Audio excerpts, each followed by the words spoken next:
Hello.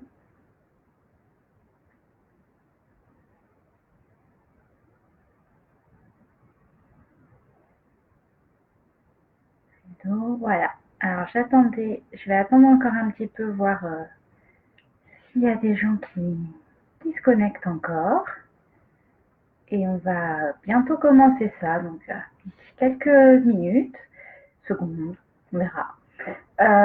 J'espère que vous avez pris un peu d'eau, de quoi vous mettre bien installé, bien tranquille, parce que je vais essayer de ne pas parler trop vite. C'est un peu une de mes spécialités pour ceux qui connaissent chez Access et qui sont des X-Men aussi, vous comprenez très bien de quoi je veux parler. Cette manie de parler un peu vite dès qu'un sujet nous passionne. Hello, celles qui sont là, Caro, Cindy, je suis contente que vous soyez là. Il y aura s'il y a des questions durant le live, vous me les laissez en commentaire et je vous répondrai par écrit. Ça sera plus sympa. Le premier live sur ton harmonie, donc je sais pas encore trop comment tout gérer, donc on va découvrir tout ça ensemble. Hypersensibilité, là c'est un sujet pour moi qui est super important, parce que c'est là que je me suis découverte vraiment, donc à 31 ans. Et bah du coup, je vais lancer maintenant le live, vraiment, et on va commencer sur ça. Toute ma vie, j'ai entendu t'es trop sensible, t'es trop ci, t'es trop ça, t'es trop, t'es trop, t'es trop. Toute ma vie, j'ai entendu ça. Et je pense comme beaucoup d'hypersensibles. C'est toujours mais t'es trop, mais arrête, mais lâche prise. Ouais, ok. Bon, ça on y reviendra plus tard, lâche prise. Mais en fait, c'est pas qu'on est trop, c'est qu'on a juste un mode de fonctionnement qui est différent. Et, et ce mode de fonctionnement différent, donc c'est ce qu'on va développer un peu tout au long du live. Et du coup, on a vraiment tendance à entendre tout le temps mais t'es trop, t'es trop, t'es trop. Et du coup, ça nous donne une mauvaise image de nous. On ne se sent pas forcément bien et en plus, on a tendance de base à se remettre beaucoup en question. Donc voilà, je pense qu'on va passer à développer tout ça maintenant. Donc, ce mode de fonctionnement différent qui est l'hypersensibilité. Moi, quand j'ai compris ça, je commençais ma formation de sophrologue et en attendant d'avoir les cours, vite, il me faut des bouquins, il me faut des bouquins. Et j'en ai un qui m'a appelé, mais qui parlait pas du tout de sophrologie, c'était plus de la psy. C'est Hypersensible de Hélène Aron. Ce bouquin, c'est la base pour l'hypersensibilité, pour la connaître. Il est quand même assez gros, mais c'est une mine d'informations sur ce qu'est l'hypersensibilité, ce qu'elle apporte. Il est vraiment génial ce bouquin, je vous conseille vraiment de le lire. Il est vraiment super et c'est lui qui m'a permis de m'accepter comme étant hypersensible et qui a mis des mots sur tout ce que j'ai ressenti toute ma vie. Donc vraiment, je vous le conseille. Donc, l'hypersensibilité, le fonctionnement, en fait, c'est des sens qu'ils ont plus développés. Donc, hypersensibilité, les sens qui sont plus développés. On n'a pas forcément tous les mêmes sens qui sont développés. Il va y en avoir certains plus que d'autres. Et en fait, ils viennent... du coup, ça vient faire des stimuli dans le corps et les émotions qu'on ressent qui sont du coup plus fortes. Et elles sont plus fortes parce que ces émotions, en fait, elles viennent en réponse à tout ce qu'on capte tout autour. Du coup, voilà d'où ces émotions beaucoup plus fortes, ça vient des sens. Et ça peut être aussi, ça peut faire des anecdotes un peu sympas aussi. Moi, par exemple, c'est la lumière qui peut me déranger. Quand je sors, même en hiver, même quand il pleut dehors, c'est les lunettes de soleil. Quand je vais dormir chez mes amis, c'est mais t'es chiante, parce que je les embête avec la lumière. Il ne faut pas qu'il y ait un ordinateur allumé, il ne faut pas qu'il y ait une box qui clignote. La box qui clignote, c'est juste, ça m'empêche de dormir et toute la nuit, ça m'énerve, ça m'agace. Donc maintenant, je leur dis non, je suis pas chiante, je suis hypersensible. C'est pas pareil. Ça me permet du coup de pas me sentir mal, de mince, bah ouais, je suis dérangée par de la lumière pour dormir, je suis dérangée par le moindre petit bruit. J'ai déjà assez de choses qui viennent me déranger et tourner dans ma tête tout le temps, tout le temps, tout le temps, parce que ça, c'est une des autres caractéristiques, c'est tout ce qui tourne tout le temps dans la tête. On revient sur les sens. Tous ces sens qui viennent nous stimuler. J'ai une définition de la stimulation qui vient du bouquin de Hélène Aron. La stimulation, c'est n'importe quel phénomène qui éveille le système nerveux, qui attire l'attention, qui incite les nerfs à envoyer une volée de petites décharges. Donc du coup, quand on a cette définition de la stimulation, on va... Oui, les odeurs aussi. Moi, c'était beaucoup petite, les odeurs. Donc toute cette stimulation constante, c'est aussi ce qui va beaucoup nous fatiguer. Tout ce qu'on perçoit tellement tout autour, ça va nous fatiguer, ça va nous faire absorber plein de choses tout autour.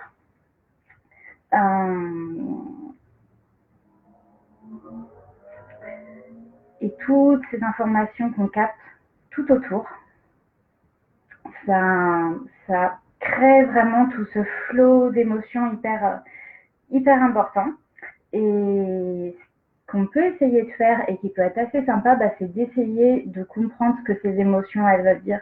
Faire une pause à j'ai cette émotion, ok, qu'est-ce qu'elle vient de me dire, plutôt que d'aller lutter contre. Parce que généralement, on va aller lutter contre de la colère, contre de la tristesse, et plus on lutte, plus ça s'empire en fait, tout simplement. Donc c'est vraiment d'essayer de les accueillir, ces émotions. Ok, elles sont là.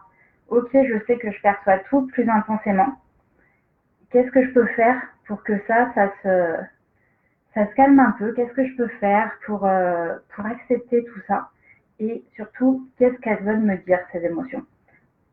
D'où elles viennent? Qu'est-ce qu'elles font là? Et je vais aborder un outil. Là, c'est un outil énergétique, parce que je suis formée au processus d'Access Consciousness, notamment les barres. Et ce qu'on apprend en classe de barres, donc c'est toute la technique d'apposition sur le crâne, mais aussi il y a plein d'outils. Et un qui est génial et qui aide vraiment avec toutes ces émotions qu'on perçoit, c'est le à qui est-ce que ça appartient. Je perçois toutes ces émotions autour de moi, mais est-ce que c'est vraiment à moi? Tous ces jugements, ces pensées, ces trucs qui m'ont mis dans la tête, est-ce que c'est à moi ou est-ce que je le perçois de quelqu'un d'autre autour de moi?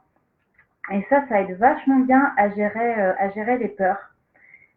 Et tout ce qui...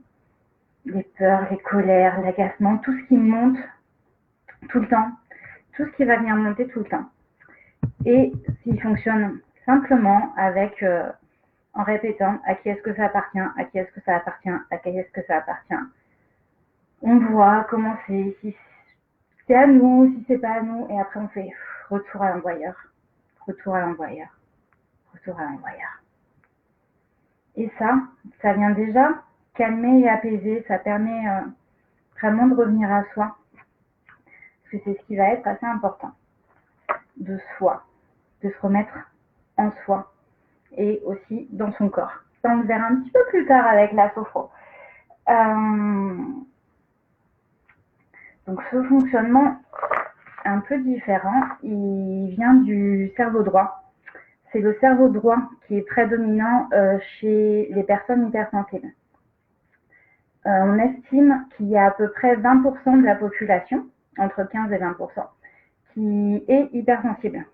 Donc en fait, c'est dans toutes les espèces. toutes les espèces ont 15 à 20% de la population qui est hypersensible. Pourquoi? Parce que ce cerveau droit, qui est plus développé, il confère une grande force d'anticipation.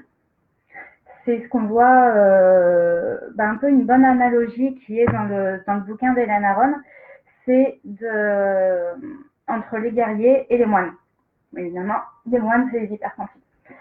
Et du coup, on voit bien je sais pas, si des fois vous avez regardé Game of Thrones ou des trucs un peu sur le Moyen-Âge, on voit qu'il y a bien toujours quelqu'un qui vient dire attention, stop, vous voulez partir à la guerre, mais il peut se passer ça, il peut se passer ça, il peut se passer ça, de pas bien. Et du coup, ça peut empêcher de faire des conneries. Donc c'est en ça que l'hypersensible est en fait hyper important pour la société. Ça empêche de faire des conneries, quoi.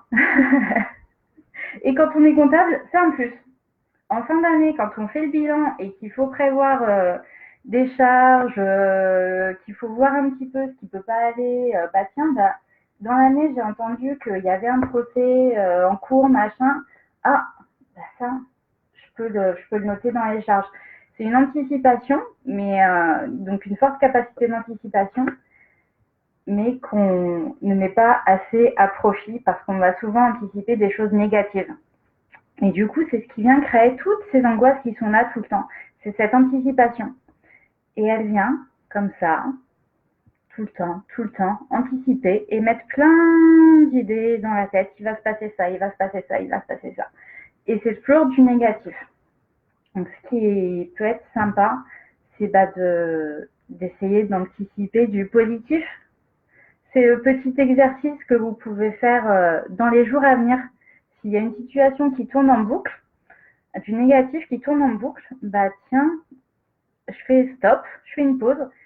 Et si j'essayais juste de voir ce qui allait bien se passer? Est-ce que je pourrais juste voir ce qui va bien se passer dans cette situation?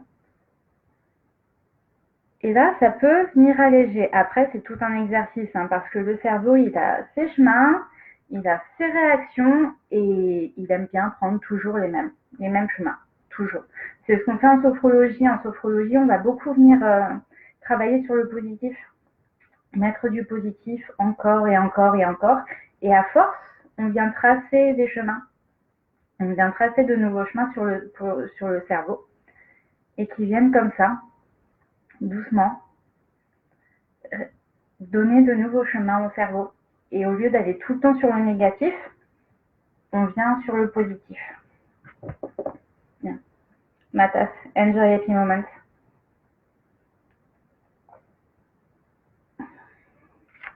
C'est une autre capacité de l'hypersensibilité. Ce cerveau qui fonctionne un peu différemment, donc le cerveau droit, il a aussi une pensée en arborescence. Donc c'est aussi beaucoup ce qui fait que on va avoir une manière d'apprendre qui est différente, une manière de réfléchir qui est différente. Il ne faut pas oublier que 80% de la population, du coup, réfléchit avec un cerveau gauche. Toute la société est faite pour les cerveaux gauches. L'école, les jobs, tout est fait pour le cerveau gauche. Donc quand on a un cerveau droit, on passe son temps à devoir s'adapter, et c'est ce qui diminue notre image de nous, notre confiance en nous. Voilà, je cherchais le terme. Et donc cette pensée en arborescence, ça part vraiment dans tous les sens. Et je pense que vous le voyez depuis le début du live, j'ai pas un suivi très régulier, très droit. Pourtant, j'ai mes notes. Mais j'arrive pas à faire très régulier, très droit, bien suivre un plan, et ça se retrouve un peu partout. Donc on peut avoir un fonctionnement, je parle surtout pour les enfants, qui peut être intéressant. J'ai pas d'exemple à vous montrer, je vous les mettrai en commentaire. Ça s'appelle les mind maps. On met un mot central, ça fait un peu comme un brainstorming. On met un mot central et il y a plein de petites flèches dans tous les sens, donc des catégories, des sous-catégories, des sous-sous-catégories. Et tout ça, ça peut venir aider à, du coup, construire sa réflexion, parce qu'on a tendance, la société voudrait qu'on passe A, B, C, D, E. Ouais, super. Quand on est hypersensible, on passe de A à E, on peut éventuellement revenir à B, on va passer à D. Éventuellement, quand on a très vite la réponse de A à E, et on n'a pas forcément besoin de tout le schéma que fait tout le monde. C'est ce qui fait qu'en réunion, on peut se faire chier. Parce que tout le monde est en train de réfléchir tout autour sur tel problème, à telle question, et comment on va faire, et machin, et trucs. Alors que toi, ça fait un quart d'heure que tu as déjà la réponse dans ta tête, et tu essayes de leur dire, de leur faire comprendre, je l'ai, la réponse, je peux vous la donner, je vous la donne, ça fait 5 minutes que j'essaye de vous la donner, écoutez-moi s'il vous plaît, je suis là. Et maintenant, eux, ils ont besoin de cogiter, et de refaire tout le cheminement que vous n'avez pas eu besoin de faire. C'est, voilà, la pensée en arborescence. C'est assez rigolo. Oui. Ensuite, on a aussi l'empathie. Une empathie qui est très marquée chez les personnes hypersensibles. Et ça s'explique. Il y a une étude qui a eu lieu là-dessus. Ils ont remarqué que chez les personnes hypersensibles, les neurones miroirs ont une activité constante, très marquée depuis l'enfance. Donc du coup, ça favorise complètement cette empathie et de mieux comprendre ce que ressentent les autres. Surtout que 80% de la communication ne passe pas par le langage. 80% de la communication est non verbale. Du coup, de passer notre temps depuis l'enfance à mieux capter tout ce qui se passe chez les autres, ça permet qu'ils n'ont même pas besoin de parler pour qu'on sache ce qu'ils ressentent. Donc, quand ça peut être de la tristesse, tout ça, ça va encore. Quand c'est, je dis pas que c'est facile à gérer, loin de là.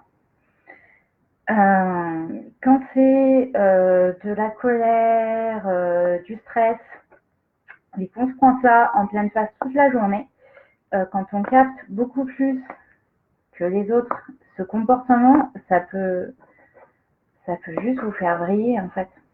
Vous êtes mais super mal. Et alors que c'est même pas vous qui êtes mal, c'est la personne qui est en face et qui vous renvoie tout ça et vous l'absorbez.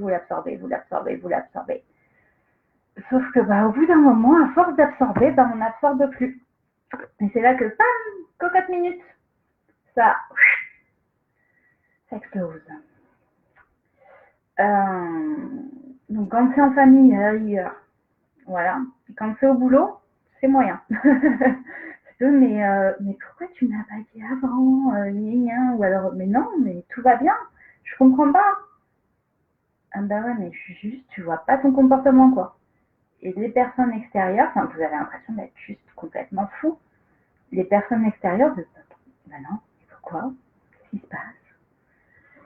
Mais non, vous n'êtes pas fou. Juste, vous captez beaucoup mieux tout ce qu'il y a tout autour de vous et tout ce qui se passe chez les gens.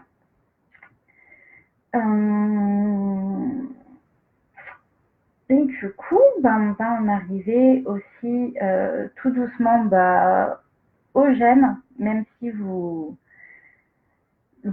devez penser que depuis le début, il n'y a pas trop de trucs hyper positifs à être hypersensible, hein, parce que l'empathie, voilà, ça peut être un peu moyen des fois. Toutes ces émotions qui débordent, qui en plus sont pas forcément à nous, mais qui débordent de partout, c'est un peu moyen aussi.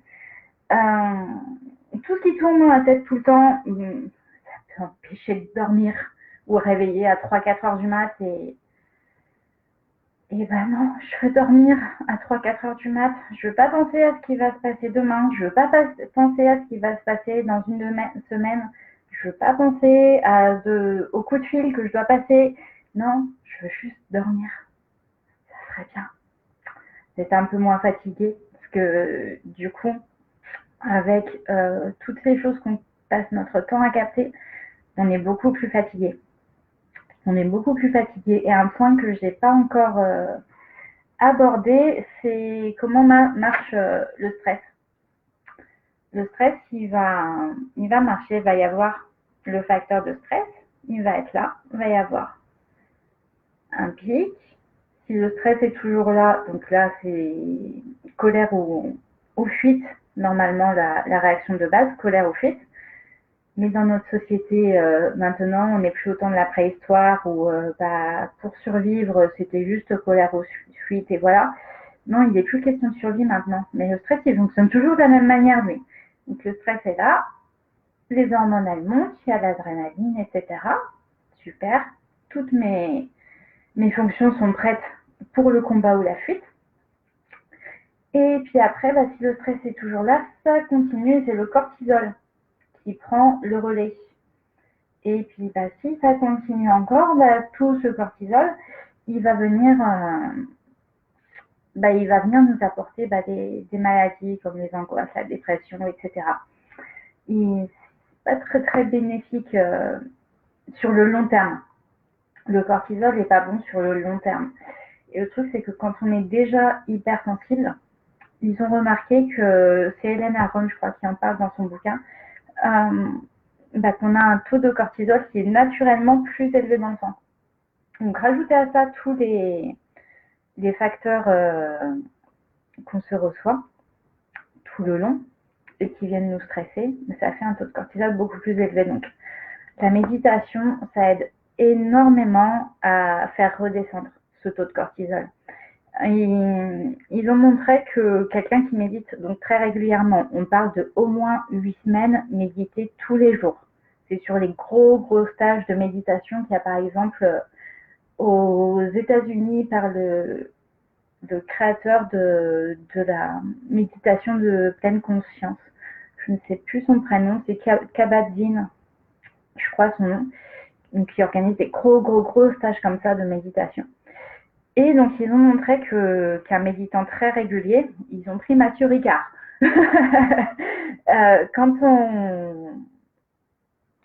il est soumis à un stress, le taux de cortisol, il monte beaucoup moins vite. Pas beaucoup moins vite, il monte en pic en fait. Il se déclenche beaucoup plus tard, il monte en pic et il redescend aussi beaucoup plus vite. C'est pour ça que la méditation, quand on en fait tous les jours, c'est super et ça vient vous calmer. Que ça vient interagir sur toutes vos hormones. Donc la fatigue, le taux de cortisol, l'anxiété, le trop-plein, le petit hamster qui tourne dans sa roue tout le temps. Évidemment, il y a aussi un manque d'estime de soi. On se remet énormément en question. Mais ça, c'est une qualité. De savoir se remettre en question. C'est vraiment une qualité. Il n'y a pas beaucoup de gens qui y arrivent.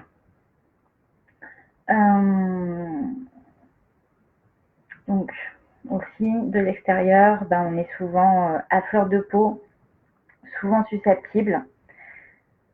Mais ça, on revient toujours au même, c'est à ce qu'on perçoit de l'autre, ce que lui ressent et ce qu'il nous renvoie.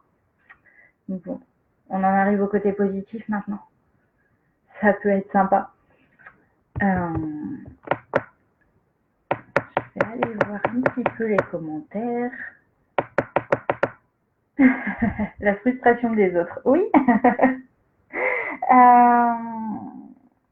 Alors, en gros, moi, ce qui est génial, j'habite à Trètes, c'est dans les Bouches-du-Rhône, et il y a, quand on arrive à Trètes, quand on arrive de Gardanne, Marseille, etc., on est sur une grande route. Tout le long, on longe la montagne La Sainte-Victoire, et en face, on arrive devant le mont Révien, je crois. Et c'est juste magnifique. Et tous les jours, je travaillais à Marseille il y a encore quelques semaines. Et tous les jours, je m'émerveille. Et je suis tellement heureuse d'habiter là, mais juste pour ça, en fait. Et je dis tout le temps, mais je suis juste entre mes montagnes et je suis super bien. Mes montagnes, pour moi, c'est juste mon bonheur parce que c'est trop beau. C'est magnifique. J'en vois une depuis ma fenêtre et waouh, je suis bien. Et c'est ça qui est génial dans l'hypersensibilité, c'est cette capacité de voir tout plus beau. Et souvent, je me pose la question, je me dis, mais est-ce qu'il y a beaucoup de gens qui voient ça aussi beau? Et c'est le cerveau droit toujours, parce que le cerveau droit, c'est aussi la créativité. Et c'est ce cerveau droit qui fait que quasiment tous les artistes sont, je dis quasiment, hein, il peut y avoir des exceptions, je n'ai aucune étude là-dessus, mais ils sont hypersensibles. Que ce soit les peintres, la musique, souvent on a besoin de créer. Et moi, je regroupe dans hypersensible. C'est vrai que j'aime bien ce thème parce que je peux y mettre dedans plein de choses parce qu'il y a énormément de tous les hauts potentiels, les 10, Asperger, etc. Derrière, il y a souvent, pas toujours, il y a souvent une hypersensibilité derrière et c'est l'hypersensibilité qui peut être assez gênante.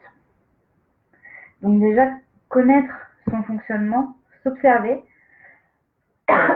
pardon, ça peut déjà être un début pour déjà calmer tout ce qui couvre tout le temps à l'intérieur dans la tête, mais aussi dans le plexus, là où viennent se stocker toutes les émotions, donc dans le plexus solaire. Donc pour ça, j'ai sur ma chaîne YouTube, Ton Harmonie, une respiration pour venir débloquer ce diaphragme justement et arrêter qu'il s'angoisse. Arrêter qu'il s'angoisse et le remettre en mouvement.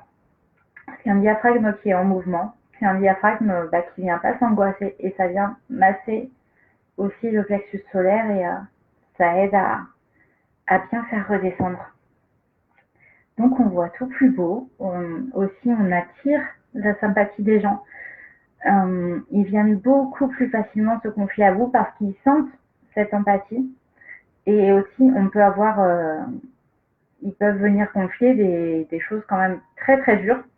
Et il faut savoir que si ils viennent se confier à vous, vous confiez ça à vous particulièrement, ça peut être sans vous connaître plus que ça. C'est parce que vous avez la capacité de gérer ça. On verra plus tard les outils pour tout gérer, mais on a vraiment la capacité de gérer ça et d'écouter. Et c'est ce que les gens apprécient aussi beaucoup, de pouvoir être écoutés. Alors pour nous, ça peut être assez gênant, surtout quand on n'a pas conscience de cette hypersensibilité et que juste on pense toujours qu'on est trop. Parce que ça peut donner du mais pourquoi il vient me dire ça à moi? Je suis pas capable, moi, de gérer ça et d'absorber ça, et qu'est-ce que j'en fais? Surtout, qu'est-ce que j'en fais? Est-ce que je dois réagir? Est-ce que je dois faire quelque chose? Est-ce que ça amène plein de questions? Alors, j'ai pas encore forcément les réponses pour tout ça, mais maintenant, juste, je suis dans l'accueil. Ok, il vient me confier ça à moi, ok. Donc, j'accueille. Je prends ce qu'il a à confier, mais sans le faire mien. Je le fais plus mien. Juste l'évacuer, quoi. Et ils n'ont pas forcément en plus besoin de conseils, ou c'est juste l'écoute. Juste l'écoute qui est important, et ça, c'est un truc en tant qu'hypersensible, on sait hyper bien faire, quoi. Et cette hypersensibilité, c'est aussi ce qui nous pousse souvent à vouloir aider les gens. On est souvent dans des métiers d'aide à la personne, ça peut être infirmière, aide-soignante. Moi, c'est la sophro et l'énergétique. C'est la manière que j'ai trouvée après 12 ans de comptabilité. Cela dit, la comptabilité est aussi un métier d'hypersensible. Justement, rapport à la prévision des charges, et puis aussi, on est calme, on aime bien en général. Il y a des hypersensibles qui sont très extravertis. En général, on est plutôt calme, on aime être dans des endroits calmes. Et on aime surtout, et ce qui est très très bon pour nous, c'est d'être dans la nature. vraiment au calme dans la nature, c'est ce qui va nous permettre d'être moins fatigués, d'être beaucoup moins fatigués. Et c'est ce qu'on... Donc là, du coup, je vais en arriver à tout ce qui est conseils pour mieux gérer. Le number one, c'est vraiment la nature.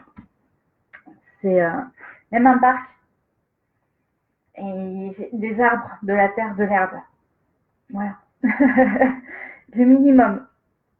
Et ça va vraiment vous permettre de tout décharger, tout le trop plein, tout ce que vous avez, tout ce que vous portez trop sur vous tout le temps, ça vient vous apaiser, ce calme. Et vous en avez vraiment, vraiment besoin. Donc, il y a aussi la méditation, ça je l'ai abordé. Moi, ce que je pratique, et ce qui m'a beaucoup aidé depuis un an, presque un an et demi bientôt, que je travaille sur tout ça, que j'ai compris mon hypersensibilité, etc. Déjà, la première chose que j'ai commencé à faire, c'est d'observer. Juste de m'observer et de savoir si mes réactions, euh,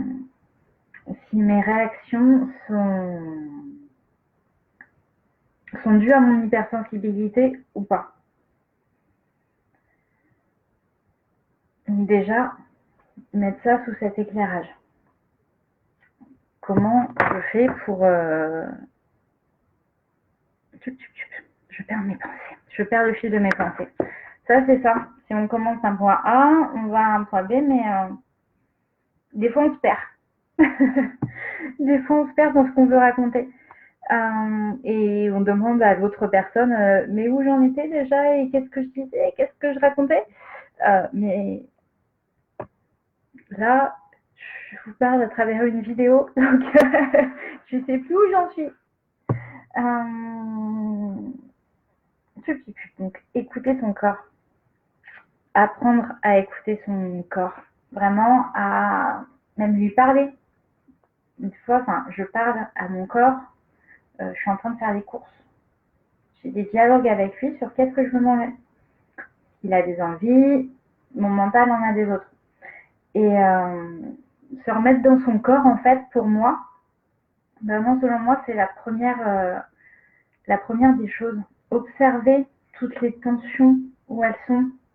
Pour ça, on a un super outil en sophrologie qui est l'évacuation des tensions. Le sophrodéplacement du négatif, de son terme exact.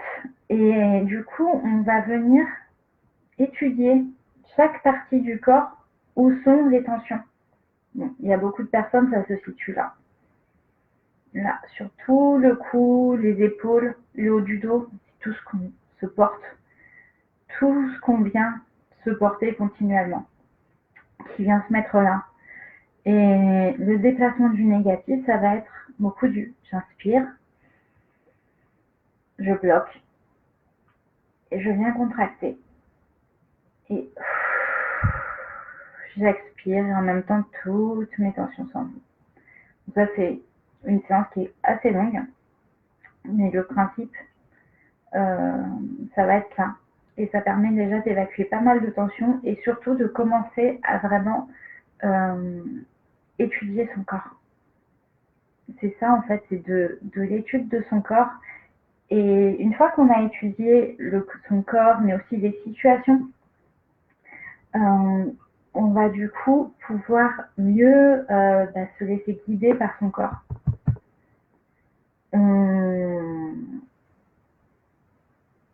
On arrive mieux dans telle ou telle situation. Ok, là je vais y aller parce que je sais que je vais pouvoir le supporter. Et là, je vais pas y aller parce qu'il y a trop de monde, parce que ça va être beaucoup. Chez moi et même chez mes enfants, ça va être beaucoup ça. L'autre jour, on est sortis.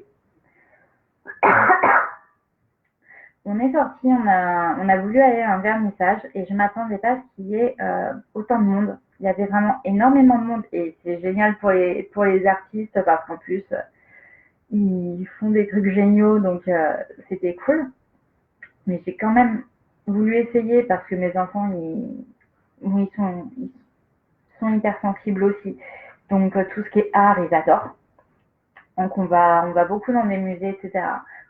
Donc quand je les ai pris avec eux, vous voulez aller voir une exposition? Oui, oui, oui. Ok, on y va. Et puis on a fait plusieurs mètres à se faufiler à travers les gens et j'ai vu moi comment je me sentais. J'ai regardé mes enfants, je les ai regardés, je leur ai dit on reste ou on s'en va? Non, non, on s'en va parce que trop de monde. Et, et du coup, en s'observant, tout simplement, on arrive de plus en plus à savoir quelles situations nous mettent mal et dans quelles situations on se sent bien. Bon, il y a parfois, on va être un peu obligé d'aller dans des situations où on se sent mal. Ce qu'on peut faire, c'est faire un petit peu l'effort, mais aussi savoir en sortir de la situation.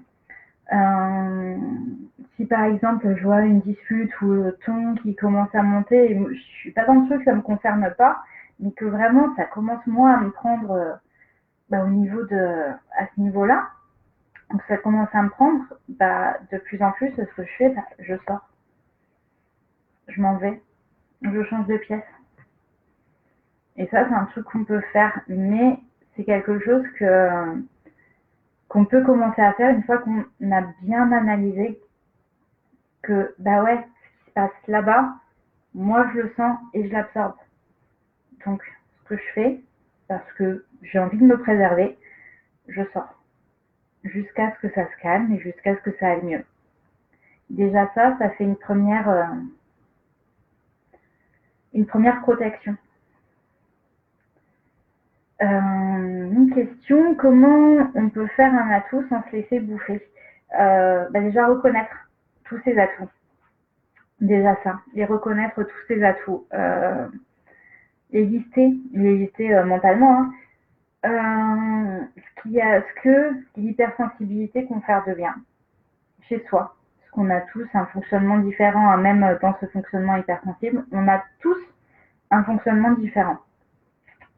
Et du coup, c'est déjà prendre conscience des capacités que ça confère. Moi, par exemple, c'est l'empathie que je mets à profit. L'empathie et l'intuition. Parce que quand on est hypersensible, on a une intuition qui est beaucoup plus développée. Et du coup, cette empathie et cette intuition, dans mon métier, notamment la sophro, ça me sert énormément. Et même en énergétique, je m'en sers tout le temps en énergétique. En fait, j'ai le corps qui vient, qui me dit ah mais t'es malade. C'est souvent le plexus. Donc j'ai à poser les mains au-dessus et parfois mais c'est juste brûlant en fait. Donc, et voilà, en faire un atout, déjà lister tout ce qu'il y a de bien dans cette hypersensibilité, capter ce qu'on peut en faire et sans se laisser bouffer, c'est ce que j'ai évoqué tout à l'heure, comprendre ce qui est à nous et ce qui n'est pas à nous et ce qu'on peut leur renvoyer. Donc c'est là qu'on vient faire les retours à l'envoyeur qu'on a évoqué tout à l'heure. Le à qui est-ce que ça appartient et retour à l'envoyeur. Donc en gros, c'était le message, c'était soyez fiers d'être hypersensible.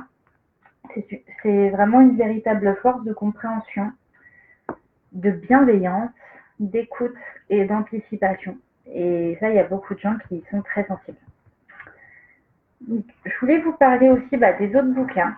Je vous ai parlé d'Hélène Aron. Vraiment, il est vraiment à lire parce qu'on ressort de là content d'être hypersensible. Celui-là, il est bien. Il y a Je pense trop.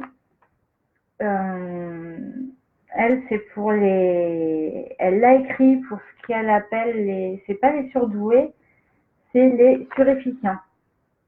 Mais avec les pourcentages qu'elle donnait, moi, j'ai pris pour hypersensible. Et celui-là aussi, il aide bien à comprendre le fonctionnement. je pars du principe que quand on connaît son fonctionnement, après on peut venir agir dessus. C'est une fois qu'on a conscience des choses, et c'est la sophrologie, c'est sur ça qu'on travaille, sur la conscience. Une fois qu'on a conscience des choses, on peut intervenir dessus. Un autre bouquin que j'ai aimé, pour les enfants, mais ça peut servir pour les adultes, accompagner son enfant zèbre à haut potentiel, hypersensible ou Asperger. Vous voyez, et souvent, vous verrez que dans les bouquins sur les gamins atypiques, ils sont recoupés. Au potentiel, hypersensible, Asperger, 10, souvent ils sont regroupés. Parce que c'est le fonctionnement du cerveau droit qui est beaucoup plus développé que celui du cerveau gauche. Après, le cerveau gauche, on l'utilise. Il n'y a pas de problème là-dessus. J'avais eu la remarque en atelier. Oui, mais moi j'étais scientifique et donc je passais mon temps à l'utiliser, mon cerveau gauche. Et oui, il n'y a pas de problème, on utilise tous le cerveau gauche. C'est juste le cerveau droit qui est un petit peu plus... qui fonctionne plus. Ces derniers mois, j'ai été soumise à un gros stress et ce qui m'a beaucoup aidé dans la gestion de ce stress, la sophrologie, le CBD, ça vient de sortir, ça fait quelques siècles que ça existe. C'est un extrait du cannabis, tout simplement, et maintenant on l'extrait en retirant la particule qui vient donner le côté défonce et addiction, et on garde que cette molécule, le CBD, qui lui n'est pas addictif. Et sur les angoisses, ça marche très bien. J'en prenais très peu avant des situations angoissantes et ça marchait assez bien. Une autre chose qu'on peut faire pour gérer ça, c'est faire de l'ancrage. L'ancrage, simplement se reconnecter à la terre. Donc ça peut être aller pieds nus dans l'herbe. Aller pieds nus dans l'herbe, en contact avec la terre. On a tendance à être beaucoup dans notre cerveau, dans notre tête. On est beaucoup en haut et on oublie d'être dans notre corps. Et venir faire de l'ancrage, ça vient vraiment aider là-dessus. Aujourd'hui, j'ai été me balader à Cultura et je suis ressortie avec ça. Justement, je travaille beaucoup sur l'ancrage en ce moment. Du coup, la lithothérapie, ça peut venir aider. Là, dedans, c'est du jaspe rouge et de la cornaline chauffée. Donc, les propriétés qu'ils disent dedans, c'est que le jaspe rouge aide à avoir confiance en la vie, l'aimer et vivre le moment présent. Donc là, et quand j'ai lu ça, je me suis dit, ouais, c'est un peu ça. Ce qui manque beaucoup, c'est de réussir à être dans le moment présent. Parce que quand on est en hypersensible, on est en avant, en arrière, et le moment présent, quand on passe son temps à tout anticiper, on ne peut pas forcément être dans le moment présent. Et ça va être le but, en fait. Pour se sentir mieux, c'est vraiment de revenir sur le moment présent. Et pour ça, vous avez pas mal de techniques. Moi, ce que je conseille beaucoup, la méditation, on en a déjà parlé, la sophrologie. J'aime beaucoup l'Access Bar. L'Access Bar, ça m'a fait énormément de bien. J'y suis formée. J'ai fait énormément d'échanges. Et ça aide vraiment au changement, à faire des choix, à arrêter tout ce qui tourne continuellement dans la tête. J'adore cette méthode parce que c'est très rapide. C'est très très rapide. Et moi, dans mes protocoles que je fais pour mes clients, j'aime bien mélanger les deux. Alors mélanger, j'entends, je vais faire 2-3 séances de sophro, une séance d'Access Bar. 2-3 séances de sophro, une séance d'Access Bar. Que la sophrologie, ça va donner des outils au quotidien. C'est vraiment je suis dans les bouchons, je suis bloquée, je suis dans les transports en commun, je fais rien. Ok, je vais revenir à moi, je vais revenir à ma respiration. Et la respiration, elle est tout le temps au présent. Donc se servir de ces petits moments-là, ces petits moments de pause, 4, 5, 10 minutes, pour respirer. Et juste ça vous fait redescendre. la respiration à des moments perdus, c'est top pour vous faire revenir dans le moment présent. L'Access Bar à recevoir et même à donner parce que quand on donne, on reçoit aussi. Ça vient aider à déblayer vraiment tout ce mental incessant qui tourne.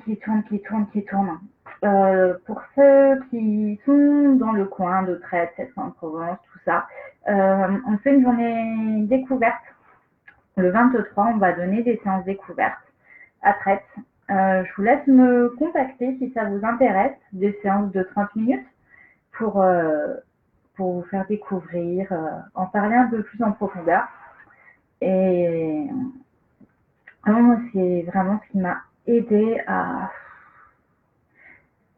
faire des choix et à tout balayer dans ma tête, à comprendre ce qui était à moi, ce qui n'était pas à moi, du coup les peurs que je me recevais des autres, de pouvoir ok, leur envoyer. J'ai déjà les miennes de peur qui sont bien suffisantes, donc gardez les vôtres. Moi je fais mes choix. Ok, ça vous fait peur, je fais tel choix, ça vous fait peur, mais ça c'est juste votre problème en fait, c'est pas le mien. Je vais pouvoir gérer. Si je me plante, je me plante. Mais il y a aussi vachement de chances que je me plante pas. Parce que n'oubliez pas que à toujours anticiper tout ce qui ne va pas aller, souvent on le crée. C'est un autre sujet que j'adore, c'est la loi de l'attraction. C'est créer tout le négatif. Par exemple, là, ce soir, j'ai mes enfants. Je suis maman solo. C'était un peu risqué de faire un live à 21h. Mon Dieu, ok, je lance ça. Bon, non, je ne vais pas me dire que ils vont se réveiller, qu'ils vont se lever, que tout simplement moi, ils vont ressentir mon excitation de faire le live, l'excitation, le stress, etc. Et du coup, ils vont avoir du mal à s'endormir. Donc, j'ai essayé de travailler là-dessus et de me calmer, de me dire non, ça va bien se passer. Je vais faire en sorte de les coucher tôt. En plus, on est jeudi, donc ils seront fatigués. Donc normalement, je devrais être tranquille. Et j'ai fait des demandes en ce sens. J'ai demandé à l'univers comment on pouvait faire pour que je ne sois pas dérangée par mes enfants pendant ce live. Et du coup, vous les avez pas entendus. Et ça va continuer jusqu'à la fin. Donc c'est ça, une fois qu'on arrête de penser au négatif, mais il se crée beaucoup moins. Et quand vous prenez le réflexe de voir le positif, c'est le positif que vous créez. C'est ça, dans l'anticipation, arrêtez de penser au négatif. C'est très très dur. Je sais à quel point c'est dur. Mais, ou alors, quand on voit la pensée négative qui arrive, de pouvoir l'arrêter et dire non, ok, c'est là, c'est une possibilité. Mais il y a aussi tellement d'autres possibilités. Moi, la pensée que j'ai, c'est une possibilité parmi une infinité de possibilités. Et c'est ça que j'adore dans l'énergétique, c'est toutes les possibilités que ça ouvre. C'est simplement ça. Et c'est peut-être sur ça qu'on va finir d'ailleurs, je trouve ça pas mal, de finir que tout est possibilité. Le négatif n'est qu'une possibilité parmi tant d'autres. Donc voilà, j'espère du coup que vous avez eu des éclairages. Si vous avez des questions, n'hésitez pas à me les laisser en commentaire sous la vidéo ou à m'envoyer un MP. Il y a même mon numéro de téléphone sur la page, donc vous pouvez m'appeler, il n'y a pas de problème. Et voilà, donc je vous laisse. Je vous souhaite une bonne soirée, une bonne nuit. Méditez avant de dormir, ça fait du bien. Et bye bye, à bientôt.